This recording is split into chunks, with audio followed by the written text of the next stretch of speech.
Cette station est différente de celle de La Roche-sur-Yon et des Sables-d'Olonne puisque uniquement consacrée à l'hydrogène. Il nous fallait expérimenter sur un territoire cette station mobile. Pourquoi une station mobile? Puisque avec un coût moindre, nous permettons d'aller plus vite sur l'accompagnement des collectivités qui souhaitent s'engager vers une décarbonation à l'hydrogène. Aujourd'hui, c'est la communauté d'agglomération des Saint-Gilles-Croix-de-Vie.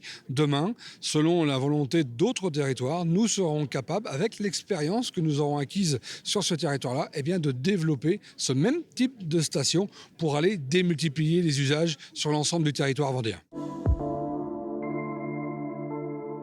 On s'est dit qu'il fallait qu'on essaye d'être vertueux et qu'on essaye de pouvoir montrer l'exemple. Et c'est ainsi qu'on a décidé de pouvoir travailler sur des bennes à ordures ménagères avec l'hydrogène. Ça n'existait pas, ce sont les deux premières en France. Ce sont les deux premières bennes en France qui ont été créées de toutes pièces en Allemagne, puis en France, puis assemblées du côté de La Rochelle, puis arrivées chez nous.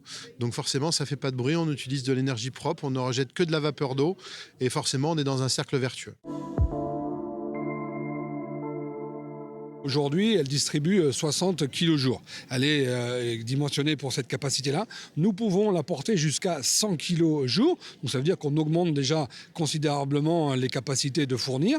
Mais demain, la volonté, c'est qu'effectivement, sur l'ensemble de ce territoire, si les usages devenaient vraiment à se développer à travers les collectivités, parce qu'il y en a d'autres, les communes peuvent s'équiper aussi de véhicules hydrogène, mais également des entreprises, des privés qui peuvent vouloir franchir le pas de cette énergie renouvelable, nous serons amenés à développer le même type de station qu'à La Roche-sur-Yon et qu'aux Sables-d'Olonne sur le territoire de Saint-Gilles-Croix-de-Vie. Alors ça, c'est un autre objectif, c'est de passer à une centrale fixe. On a déjà un projet de terrain, mais pour ça, il faut plus de monde, il faut plus de rendement. Donc on est en train de travailler avec les entreprises locales, avec les transporteurs, avec l'industrie ici, pour savoir qui serait intéressé, pour qu'on puisse à terme avoir une vraie station.